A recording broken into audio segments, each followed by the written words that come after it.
अस्सलाम वालेकुम मेरे दोस्तों। उम्मीद है आप सब लोग खैरियत से होंगे। मेरे दोस्त, आज पाकिस्तानियों के लिए स्पेशली एक बहुत बड़ी गुड न्यूज़ देने जा रहा हूँ। वो ये है कि अमेरिका ने पाकिस्तानियों के लिए B1 B2 वीज़ा जो कैटेगरी है इसमें मज़ीद नरमी कर दी है। इसकी क्या तफसीलात हैं, तो आए वीडियो शुरू करते हैं। जी मेरे प्यारे भाइयों, गुड न्यूज़ ये है आप सब लोगों के लिए, स्पेशली पाकिस्तानियों के लिए, कि जो मेरे प्यारे भाई के वीज़े इशू हो चुके थे US के, भले उन लोगों ने ट्रैवल किया हो या नहीं किया हो और उनके वीज़े एक्सपायर हुए तकरीबन 2 साल का अरसा हुआ हो, वो दोबारा वीज़ा ले सकते हैं बग़ैर किसी कागज़ के, बग़ैर किसी कागज़ को जमा कराए, और उनका इंटरव्यू नहीं लिया जाएगा। ये अमेरिका ने बोला है कि इंटरव्यू वेवर प्रोग्राम हमने चला दिया है स्पेशली उन लोगों के लिए जिन लोगों के वीज़े एक्सपायर हुए तकरीबन 2 साल हो गए हों, भले उन लोगों ने ट्रैवल किया हो या नहीं। अच्छा मेरे दोस्तों, एक बात मैं अभी आपको पहले भी बता चुका हूँ कि जो अमेरिका ये नरमी दिखा रहा है पाकिस्तानियों के लिए, तो इसमें यकीनन आप उन लोगों को भी फ़ायदा होगा जो कि फ़र्स्ट टाइम वीज़ा अप्लाई कर रहे हैं अमेरिका के लिए। तो this is the best time कि आप अमेरिका का वीज़ा अप्लाई करें, आराम से करें। और अमेरिका का वीज़ा मैं आपको बताऊं, ये एक वाहिद ऐसा वीज़ा है जिसमें आप बेझिझक होकर जाएं, आपको किसी किस्म के डॉक्यूमेंट लादने की और बनाने की ज़रूरत नहीं पड़ती, आपको किसी किस्म की परेशानी का सामना नहीं करना पड़ता। क्योंकि सबसे बड़ी बात यह है कि अमेरिका जो है ना, वो आपके बारे में एक एक चीज़ जानता है। वो अमेरिका आपकी सारी मूवमेंट को जानता है, आपकी सारी हरकत को जानता है।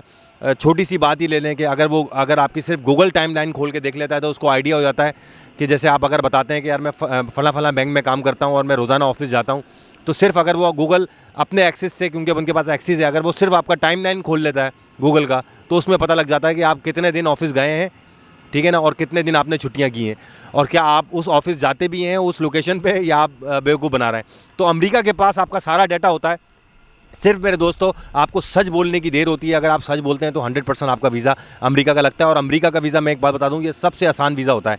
अब मैं आपको बताऊंगा वो चंद बातें, क्योंकि मैं YouTube पे मौजूद हूँ, मुझे बहुत सारे लोग बहुत सारी बातें बताते रहते हैं और मैंने खुद भी अमेरिका का वीज़ा लिया हुआ है, तो मुझे इसके बारे में थोड़ी सी और ज़्यादा नॉलेज है, क्योंकि तमाम लोगों की बातें मुझे पता लगती रहती हैं। मेरे दोस्तों, अभी मैं आपको चंद वो बातें बताने लगा हूँ कि वो क्या बेसिक बातें हैं जिसकी वजह से अमेरिका आपको वीज़ा रिफ्यूज़ करता है और जिनसे आप लोगों को बचना चाहिए। जब भी आप अमेरिका का वीज़ा अप्लाई करते हैं तो बी ऑनेस्ट, कोशिश करें कि हर बात उनको सच बताएं। उसकी एक सबसे बड़ी वजह ये भी है कि ये जो हमारे पाकिस्तान में ये नादरा का सिस्टम, आपको पता है कि ये नादरा का सिस्टम जो एक चल रहा है, इसको इंट्रोड्यूस भी अमेरिका ने कराया है और अमेरिका के पास इसका पूरा एक्सेस है इसके अंदर दाखिल होने का, क्योंकि ये सॉफ्टवेयर ही अमेरिका का दिया हुआ है जिसका नाम नादरा है। तो पाकिस्तान में एक एक बच्चे से लेकर बड़े की जो रजिस्ट्रेशन नादरा में मौजूद है, उसका डाटा अमेरिका के पास मौजूद है। तो चाहे वो नादरा की शक्ल में हो, चाहे वो गूगल टाइमलाइन की शक्ल में हो। अगर आप लोग उन अमेरिका से ये बोलते हैं इंटरव्यू में कि भाई मैं इंजीनियर हूँ और फ़ला फ़ला पुल मैंने बनाया है, तो वो उस फ़ला फ़ला पुल की टाइमलाइन में भी देख सकते हैं कि कितने टाइम आप उस पुल की कंस्ट्रक्शन में उस जगह पे मौजूद थे। तो इन लोगों से झूठ बोलने का कोई फ़ायदा नहीं है, लेकिन फिर भी मैं आपको चंद बातें इनकी बताता चलूँ जो मेरे एक्सपीरियंस में आई हैं ज़्यादातर। उसमें सबसे पहला झूठ जो पकड़ा जाता है वो ये है कि हम लोग क्या करते हैं, हम लोग बाहर अपना वीज़ा कंसल्टेंट से फॉर्म फिल करवाते हैं अमेरिका का, क्योंकि D160 फॉर्म जो है वो थोड़ा सा टिपिकल भी है, थोड़ा मुश्किल भी है। अगर ये सही भर लेते हो आप ईमानदारी से, तो आपका 100% वीज़ा, ये भी मैं आपको बता दूँ, अमेरिका का वीज़ा मैंने आपको पहले भी बताया कि इतना कोई मुश्किल नहीं है। दूसरा, इसमें जो गलती हम लोग करते हैं वो क्या करते हैं, गलती मैं आपको बता रहा था, वो मैं बताऊं कि एक लेडी से मेरी बात हुई, वो मेरी YouTube की सब्सक्राइबर भी हैं। तो उन्होंने मुझे बताया कि मुर्तज़ा मेरे सारे सवालात सही गए हैं, उन्होंने कोई डॉक्यूमेंट्स मुझसे नहीं मांगा, बस वो मेरा नाम उन्होंने पूछा और मेरा सोशल मीडिया की मुझे कंफर्म था, उन्होंने पूरी साइट खोली हुई थी, हर चीज़ वो देख रहे थे।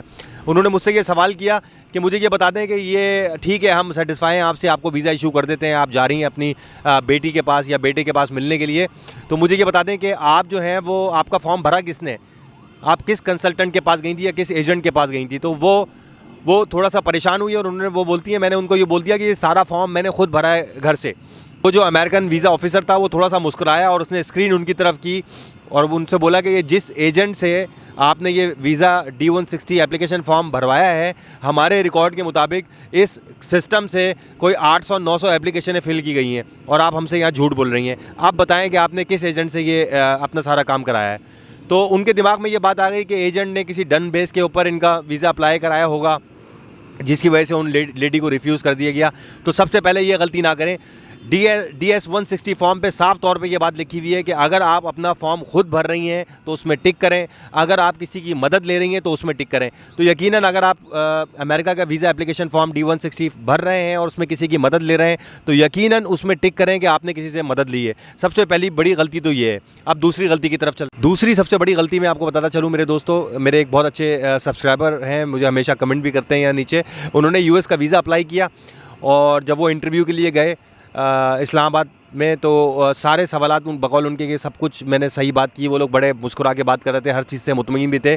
लेकिन उन्होंने भी मुझसे ये सवाल कर लिया बातों बातों में, जब मेरी सब कुछ क्लियर हो गया तो उन्होंने मुझसे ये बात बोली कि हाँ ठीक है हम आपको वीज़ा इशू करते हैं, लेकिन एक आखिरी सवाल का जवाब दे दें कि अभी रिसेंट हुकूमत चेंज हुई है, तो आप क्या सोचते हैं कि ये जो हुकूमत चेंज हुई है इससे क्या आपका जो इलाका है उसमें कोई फ़र्क पड़ेगा, या आपके इलाके में कोई बल्दियाती काम हो रहा है नई हुकूमत आने से, या सारा वैसे ही चल रहा है? उस ऑफिसर ने ये भी बोला कि ये मैं आपसे वैसे ही पर्सनल क्वेश्चन पूछ रहा हूँ।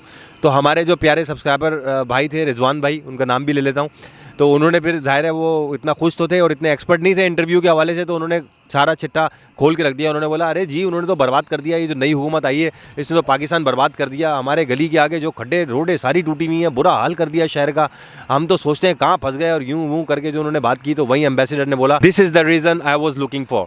तो एम्बेसडर ने ये बोला कि यही वो रीज़न है जो मैं तुम्हारे मुंह से सुनना चाह रहा था कि तुम जाओगे और वापस नहीं आओगे, क्योंकि तुम अपने शहर, अपने पाकिस्तान से इतना बददिल हो चुके हो इस नई हुकूमत से कि तुम्हें जगह जगह चीज़ें टूटी हुई नज़र आ रही हैं, तुम्हें सड़कें टूटी हुई नज़र आ रही हैं और तुम यहाँ पाकिस्तान में खुश नहीं हो, और मुझे श्योर यकीन है कि तुम अगर अमेरिका गए तो तुम वापस नहीं आओगे। तो मेरे दोस्तों, जब भी आपसे इस तरह का कोई पॉलिटिकल सवाल किया करे कोई भी कॉन्सुलेट जनरल या एम्बेसडर, तो आप हमेशा याद रखें आपको यही बोलना है कि यार हम we are very happy in our country, चाहे आप इंडिया से हो, पाकिस्तान से हो, कहीं से भी हो, आपको ये बताना है कि हम अपने मुल्क में बहुत अच्छा कमा रहे हैं, अपने मुल्क में बहुत बहुत ज़्यादा खुश हैं, और हम ज़्यादा देर इस मुल्क से बाहर रहने का सोच भी नहीं सकते, क्योंकि ये जो नई हुकूमत आई है ये बहुत अच्छा काम कर रही है। आपको इस तरह की बात उनको बतानी पड़ेगी ताकि उनको ये बात लगे कि ये हुकूमत से भी खुश है, अपने मुल्क से भी खुश है, और ये सीधा अपना विज़िट कंप्लीट करने के बाद, टूर करने के बाद अपने कंट्री आएगा और यहाँ पे अपनी जॉब ज्वाइन करेगा। अच्छा मेरे दोस्तों, आप लोगों को ये बात भी पता होगी कि जब से ये कोविड आया तो तमाम ये एम्बेसीज जो हैं इन्होंने डिले कर दिया। इवन मैं अभी यहाँ यूरोप में, पुर्तगाल में मौजूद हूँ, तो यहाँ की इमिग्रेशन भी लेट होना शुरू हो गई। उसी तरीके से अमेरिका ने भी क्या काम किया कि जब ये कोविड आया तो इनकी सारी एम्बेसी, कॉन्सुलेट वगैरह सब जो यहाँ पे काम बंद हुए इनके, उसकी वजह से सारे प्रोसेस लेट हो गए। मैं उन बहुत सारे भाई बहनों को जानता हूँ जिनकी शादियाँ जो हैं वो बाहर हुई हैं, और उनको पहले 2 साल का अरसा लगता था, अब 2 साल से ज़्यादा उनको अरसा बीत चुका है और उनके अभी तक वीज़े इशू नहीं हुए, उनके इंटरव्यू नहीं आ रहे हैं। तो वो थोड़ा सा हिम्मत रखें, तामुल रखें, कि ऐसा चीज़ें जब नॉर्मल हो रही हैं तो इंशाल्लाह ये आप स्पीड अप पकड़ेंगे, क्योंकि यहाँ की इमिग्रेशन भी माशाल्लाह से अब स्पीड पकड़ रही है। तो आप लोगों को परेशान होने की ज़रूरत नहीं है। वो लोग भी जिन्होंने इमिग्रेशन अप्लाई की हुई है और उनको 12-12 साल हो गए हैं, वो लोग भी अपनी इंशाल्लाह तैयारी करें, उसके लिए भी अच्छी न्यूज़ दे रहे हैं ये अमेरिका वाले, और इंशाल्लाह सब कुछ अच्छा होगा। जी मेरे दोस्तों, अमेरिका के हवाले से मैं आपको एक बहुत बड़ी बात बताता चलूँ जो कि मुझे पता लगती रहती है यहाँ यूट्यूब पे होने की वजह से, क्योंकि बहुत सारे मेरे सब्सक्राइबर जो हैं वो आना जाना उनका है अमेरिका। तो मैंने ये केस में सबसे ज़्यादा ये चीज़ देखी कि बहुत सारे ऐसे लोग हैं जिनके अमेरिका के वीज़े इशू हुए, और कोई अगर शादी अटेंड करने जा रहा है तो वो टाइमली वापस आया है, उसके 5 साल के बाद जब उसका वीज़ा ख़त्म हुआ, एक विज़िट के बाद उसने जब दोबारा वीज़ा अप्लाई किया तो अमेरिका ने उसको नहीं दिया। तो आप लोग एक बात याद रखें, वैसे तो हम लोग वापस आते ही कम है, अमेरिका का वीज़ा जब हमारा लग जाता है तो हम लोग बामुश्किल, अगर 100 लोगों का रेशियो है वीज़ा लगने का तो उसमें से शायद 10% ही वापस आते हैं, बाकी 90% मैंने आते हुए नहीं देखे। लेकिन जो लोग वापस भी आ जाते हैं तो उनका सेकंड टाइम वीज़ा लगना बहुत मुश्किल हो जाता है, क्योंकि मैंने अपनी आंखों से देखा कि ऑन टाइम वापस आने वालों का भी वीज़ा रिफ्यूज़ कर दिया गया। और अभी ये जो इन्होंने एक अपॉर्चुनिटी निकाली है कि आपको वीज़ा दे रहे हैं और बोल के दे रहे हैं, तो ये बहुत अच्छी है। अगर आपका 2 साल के अंदर अंदर आपका वीज़ा एक्सपायर हुआ है तो आप इस फैसिलिटी से फ़ायदा उठा सकते हैं, जो कि अभी अमेरिका ने आप पाकिस्तानियों को अपॉर्चुनिटी दी है। दूसरी बात मैं आपको, ये एक तरह का ड्रॉ बॉक्स ही है। दूसरी बात मैं बताऊं कि बरतानिया में जब मैंने पहली बार 98 में, मैं बहुत छोटा था जब मैंने वीज़ा लिया और मैं बरतानिया गया, बहुत छोटा था, तो जो मैं अपनी फ़र्स्ट जर्नी कंप्लीट करके वापस आया तो सेकंड में मैंने फिर इनको, अच्छा सेकंड वीज़ा इनका ड्रॉ बॉक्स होता था। अगर पहला आपको दे दिया और आप टाइमली आ गए बरतानिया में तो सेकंड वीज़ा आपको ड्रॉ बॉक्स करते थे। तो उस ज़माने में 98 में तो जब मैंने दोबारा वीज़ा के लिए अप्लाई की 2 महीने बाद, तो वो फिर ड्रॉ बॉक्स में दोबारा वीज़ा लगकर आ गया। अब हालात सारे चेंज हो चुके हैं, चाहे यूरोप हो, चाहे लंदन हो, चाहे अमेरिका हो। अगर हमारे वो प्यारे भाई बहन ये बात समझ रहे हैं कि एक दफ़ा आपने ऑन टाइम चक्कर लगा के आ गए और अब तो वीज़े लगते चले जाएंगे, ऐसा कोई चक्कर नहीं है मेरे भाई। इन लोगों का अपना दिमाग है। आप राइट टाइम पे, राइट मिनट पे, राइट लम्हे पे भी आए हो, तब भी आपको सेकंड वीज़े में रिफ्यूज़ कर दिया जा सकता है। इसकी कोई गारंटी नहीं है कि आपको वीज़ा नेक्स्ट टाइम लग जाएगा। ये बात अपनी जहन नशीन कर लें। मेरी दुआ आप सब लोगों के लिए ये है कि परवरदिगार आलम आपके जो जो काम हैं, आप बाहर सेटल होना चाहते हैं, आप घूमना फिरना चाहते हैं, आपकी जो मुरादें हैं, जो जायज़ मुरादें हैं, परवरदिगार उसको पूरा करे और आपके काम में आसानी हो। अपना बहुत बहुत ख्याल रखें मेरे दोस्तों। आज की वीडियो बनाना थोड़ा सा मेरे लिए मुश्किल हो रहा था क्योंकि बैकग्राउंड में यहाँ कोई जलसा चल रहा है, उसकी फुटेज मैं आपको दिखाता हूँ, तो उसकी आवाज़ भी शायद आप लोगों को बीच में आ रही हो, तो उसके लिए मैं माज़रत चाहता हूँ। अपना बहुत ख्याल रखें। इंशाल्लाह अगली वीडियो में मुलाकात होती है। अल्लाह हाफ़िज़।